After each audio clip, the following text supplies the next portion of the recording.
If I told you that I was standing on the location of a former NBA basketball arena that closed about 25 years ago, you may not believe me, unless you're a Cleveland Cavaliers fan. Right now I'm standing in a large grassland. It's part of the Cuyahoga Valley National Park system. And this is the location of where the Richfield Coliseum once stood. It opened in 1974, it closed in 1994, and then in 1999, it was torn down. So it was only in operation for 20 years. And it was on this exact spot that I'm standing in. Now I did an overlay of an old aerial image of this area. I'm using my current GPS. I had all kinds of old pictures. And I'm standing right here in this area in what would have been the court area of the Richfield Coliseum. As hard as that might be to believe, this is it. I'm going to show you right up in there at a distance. You probably see some cars going by. That's Route 303. Off in that direction over there is a highway to 271. And then you're going to see a lot of land to that direction, to that tree line. A lot of land to that direction, to that tree line. A lot of land to the direction to that tree line. And as I said, a lot of land to that area out there. The Coliseum was almost centered in this field. It's a grassland now, but not quite. There were only 3 entrances, public entrances, I should say, into the arena. There was one that was right off of the highway over here. There was another that was over here, and there was a third that was over there. I should say entrances and exits. The rest of this was not accessible in terms of getting in and out of the Coliseum, except for one private entrance that was over here in the back corner.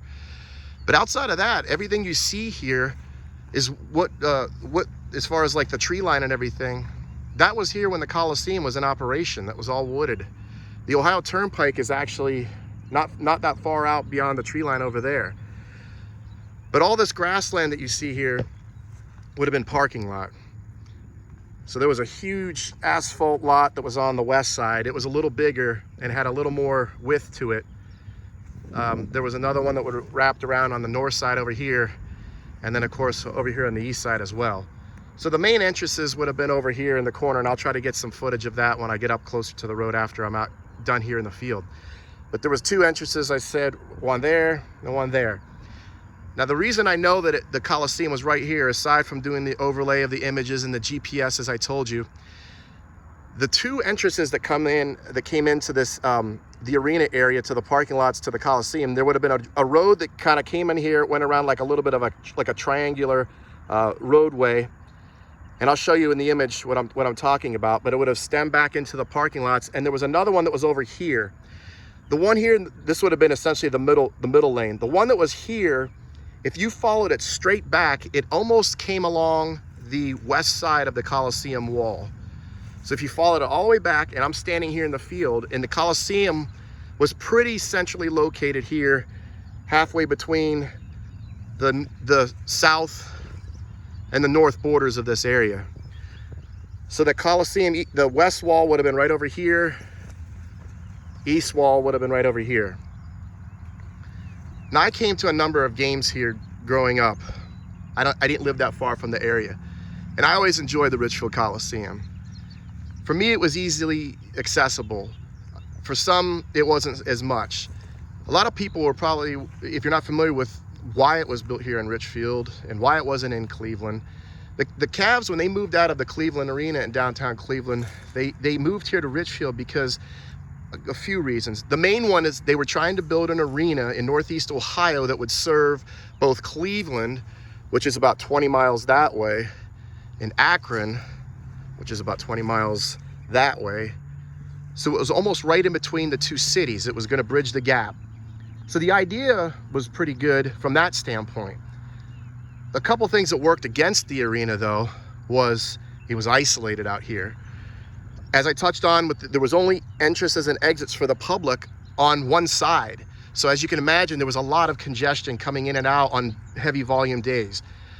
The road that runs here, 303, it's a rural type road. This is not a highway or anything like that. The highway's right there.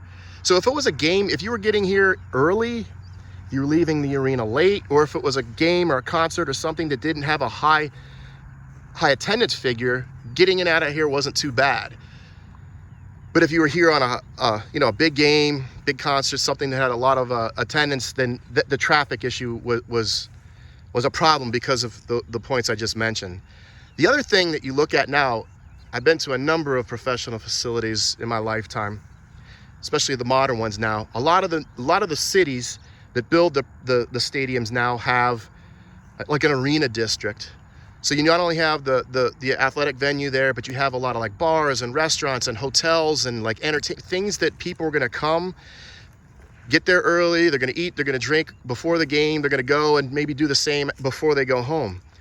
As you can see here, there was none of that.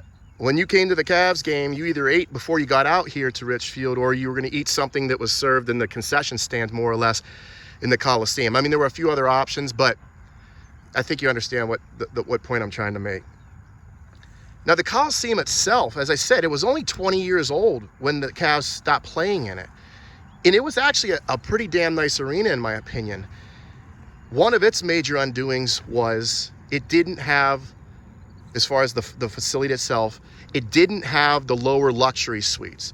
So the suite level of the Coliseum were way up above the upper ring, above the upper deck. So you had the main lower level, and I'll show you I'm going to insert an old seating chart from the Richfield Coliseum, and you'll see why. So you had the lower level, like the 100 level, then you had a ring, like a pedestrian walkway that divided it, then the 200 level, and then at the top of that is where you found the luxury suites. So while they were nice as far as like a luxury suite goes, the sites were pretty bad. I mean, you had the nosebleed seats if you were in a luxury suite in the Coliseum. So that was definitely a strike against it, aside from some of the other things that I mentioned. Now, that said, for a person like myself, coming to Cavs games in junior high and high school, I never sat in a luxury suite.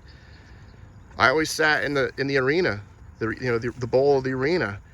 And the beautiful thing about sitting in the arena was those 200 level seats compared to some of the 200 level seats nowadays in NBA facilities were great views. You got to figure the arena is now above. If you have the luxury suites that are in between the upper and second level of a venue, they push that second level up and kind of back in modern facilities. Here at the Coliseum, you didn't have that. So that second level started right at the top of the first level. So the first, maybe quarter of a section of the 200 level at the Coliseum, you were getting the views that you would of a luxury suite in today's venues. Perfect, right? That brings me to my next point, and one of the reasons why I wanted to come back out here. Now, I haven't been here to this location since probably, I'm going to guess, like 92, 93. I came to a number of Cavs games over the years. I'm a huge basketball fan, but I'm more of a college fan than I am pro. But I always enjoy going to the NBA games to see the professional athletes, the NBA stars. So I wasn't necessarily a Cavs fan, but I saw them play so many different teams. On March 28th, 1990, was my birthday. I wanted to go see the Chicago Bulls. They were coming here to the Richfield Coliseum. As you would imagine, the arena was sold out. Tickets were sold out. My girlfriend at the time kept asking me what I want for my birthday, and I kept saying, well, I'd love to go see that game, the Bulls and Cavs. Jordan is going to, obviously playing with Chicago at the time. Cavs had really good teams back in that time as well. I couldn't, we couldn't swing it. So my neighbor, Scott, said his dad's company had season tickets to the Cavs, and he might be able to see if he can spring some, get some tickets for it. And I immediately wrote that off. I'm like, well, that's not going to happen because it was such a big draw even then. This is before the Bulls won all their titles and everything, but still Jordan had already become Jordan, and it was just a hot ticket to get. So earlier that day on my birthday, and this is before cell phones, and I know I'm dating myself by saying that, but this is before smartphones and all that. My neighbor came across the street. I was outside shooting hoops that day. It was actually a decent day. And he hands me 4 tickets. And I'm looking at him like, what is this? You know, I'm looking, I couldn't believe it. And I'm like, this is for tonight's game? I look at it, there it is.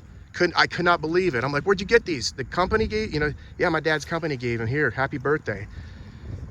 I couldn't believe it. I'm like, you know, had I not been home or he couldn't get a hold of me or whatever like that, I would have missed out on getting a chance to see this game. So he said, here you go. Here's your 4 tickets.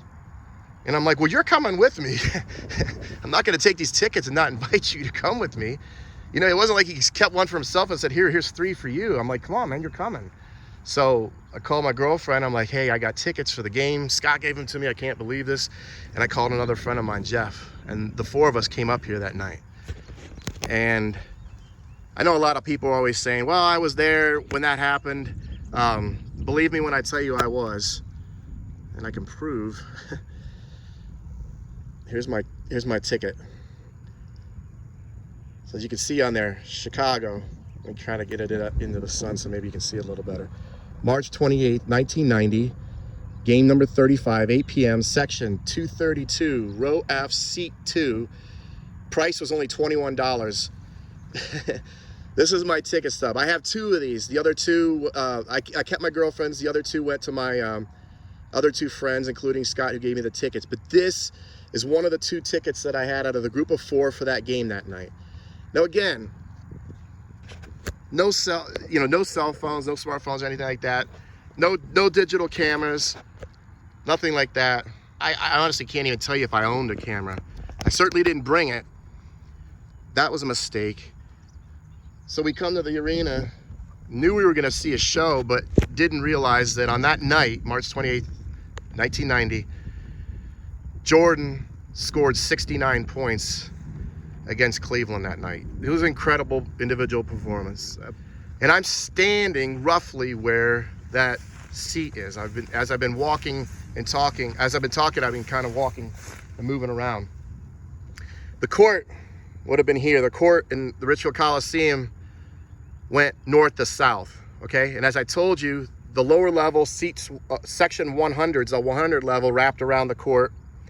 Then there was the walkway, and then section 200 was behind that, or I should say level 200 was up behind that. Now I'm going to show you on the map, on the seating chart, section 232, which is where our seats were. Row F, which was 6 rows back, it's 232. Remember what I said about the suites?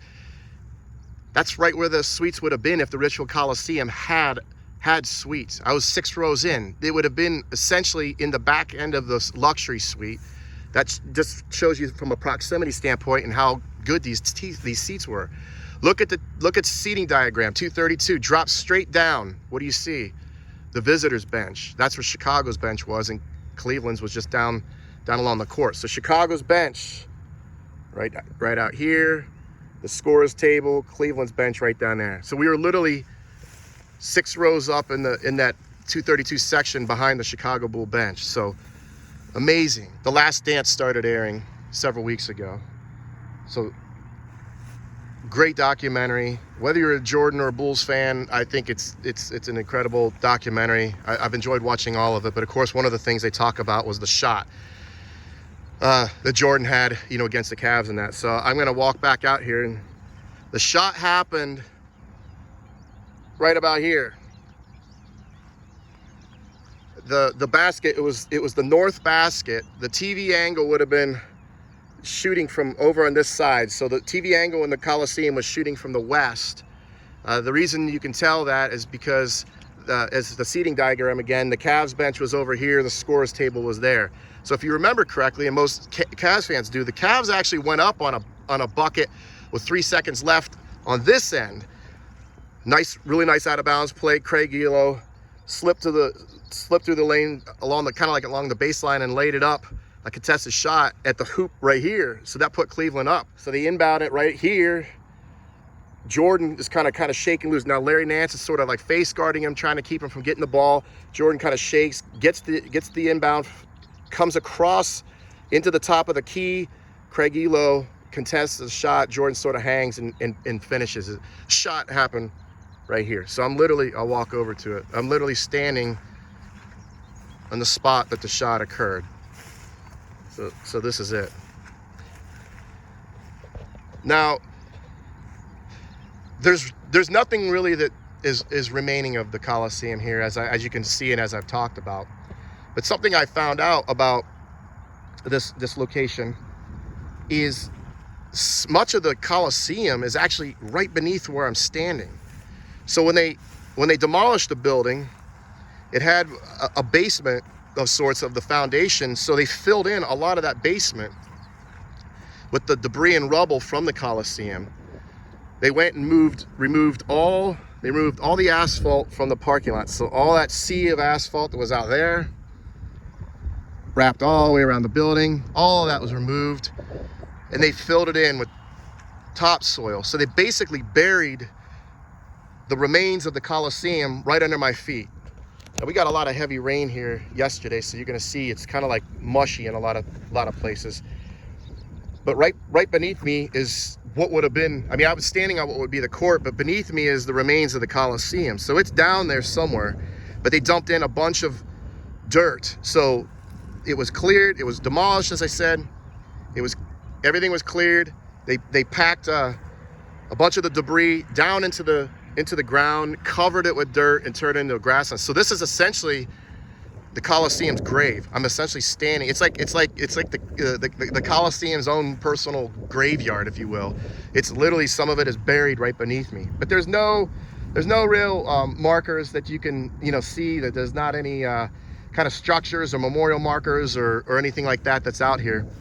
But I thought that was pretty interesting. I didn't know. I knew this field was here. I've passed it a number of times since it had been torn down. This is the first time that I've taken the liberty to come out here and literally stand on the spot. So it's been, I think, what, 21 years since they demolished it. It's turned over to the Park Service now. There were a lot of things they talked about doing with this area, but I think this was the right thing to do. But it is sort of, it's almost, it's funny to see and hear people's reaction when they come past this, to know that this is where the Coliseum was. You wouldn't know it just by driving by, that this is where the Coliseum sat. And two of Michael Jordan's top performances, if you will, or some of the most known, for that matter, aside from winning championships, things like that nature. Two of Jordan's memorable moments happened in this grass prairie that sits here. I'm gonna walk around and show you a couple other things while I'm here on the site. Here's something else I found rather interesting about this site, this location. There's a little bit of like a landscaping knoll, kind of slopes up right here, and some of these trees. See some variation of pine. Got looks like a maple maybe growing behind it, some more mature trees. Have another one that's right here. Look at this, look how this little dirt hill kind of wraps around. Kind of comes around here with these trees that are all planted on it that have grown. It kind of wraps its way right along here. Looks like there's one that has fallen over a number of years ago. There's another one there.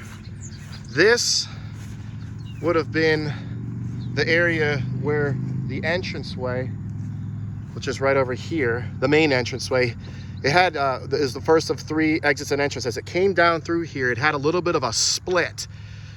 Right up in here, one part of it went this way, another part went that way, and it had a little green space. And these are some of the trees that remain, that were planted from that decorative little green space. So you have, another one here, but look at the little row. See, the row of trees. A lot of them are like this, sort of like well, on the back side is, but like the pine that are here. You can kind of see this is all level. Then it comes here and it like slopes up, slopes down, and then it goes all the way out into the meadow. But this was that little split, and I'll try to show you in like an old aerial image of what I'm talking about. That little split from the entranceway. This tree obviously uprooted and fell. And then the Coliseum would have been right out there. This would have been the parking lot. Coliseum is right there. Okay, so here's another view, another angle. This is 271 right here. You can see there's an entrance ramp and an exit ramp. I'm going to show you the aerial picture. Clearly depicts where I'm standing right now. Look straight ahead at these lanes to get on and off the highway. There was an exit, an entrance right where I'm standing. So they would have, the concrete would have gone right here, would have come straight into here. And this would have taken you up into the parking lot. The Coliseum would have, you see that tree to the left of it out beyond in that meadow. Right here is still some remnants of what looks to be the road. There's some old concrete that's right here with some loose rock in it. And then you can see right here as well. You can hear it's not just loose gravel. I'll show you what I'm talking about. See this? This is all, and it's all hard. Looks like the remains of possibly the road to come in. Something that was poured here is sat here, but the entranceway. This would have been, you know, your first entrance off the highway. It's right over there on the, it would have come straight here. It would have gone right up this way. Then it would have made the split that I was talking about, that little like triangle. It would have split here, split there. There's your little grass space with the trees that have grown up since that was planted. But this would have been like one of the main ways to come into the parking lot area from right off of 303 or 271 behind me. Okay, so I've come down the road a little bit farther. First entrance exit I was showing you right off the highway was there. This is where the second one would have been. Follow my finger. Watch how it goes over this little hump right there. Watch where this truck's gonna drive by. That's 303. This is where the second entrance or exit would have been. They would have turned, you either turned in to come into the Coliseum or you would have left out, but right here, that little dip, if you turn, this would have been the second one. If you followed this one straight out to the middle of the field, the Coliseum would have been right out here.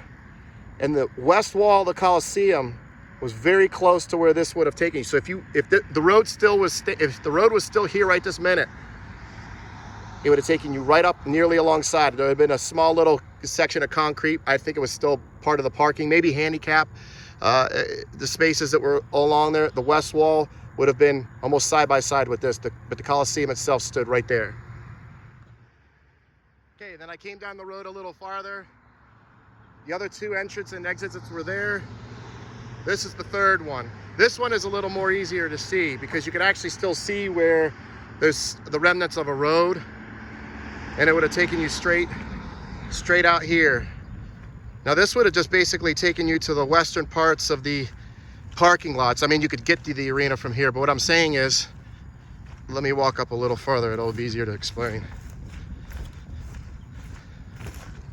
There's a little hillside here now, so you wouldn't have been able to, that wasn't here back in the day, but I'm talking present day. The Coliseum would be like on the other side of it. So this road would have taken you in and out of the parking lots, the third one. And I'll show you.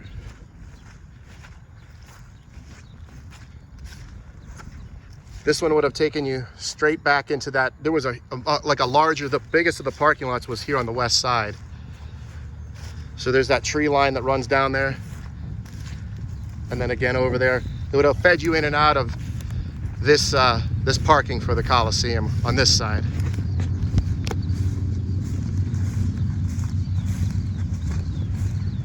I'll step up here just a little more and show you where it was. You kind of see it starting to come in on the horizon over here. Okay, Coliseum would have been out there. One more thing I wanted to add in terms of a relic from the Coliseum was this portion of the center court of the Richfield Coliseum floor.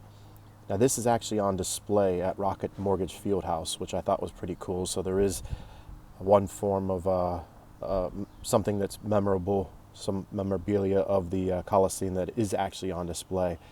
Now this was very likely one of probably a few different floors that the Coliseum had in its lifetime. To the best of my knowledge, the very last floor that was ever laid down in the Coliseum was actually purchased by Grace Christian School in Stanton, Virginia, and they actually have it in their gymnasium now. Now, I used to live not far from Stanton. I used to live in Charlottesville for about 10 years, and I never knew that. But the next time I'm in that area, I'm definitely going to try to get over to this school, check it out, and see if I can find out a little more history on the floor itself.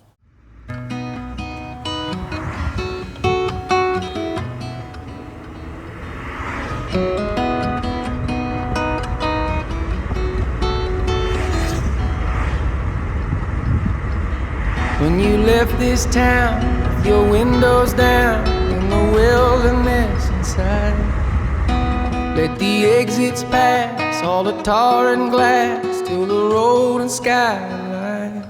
The strangers in this town, they raise you up just to cut you down. Oh, Angela, it's a long time coming.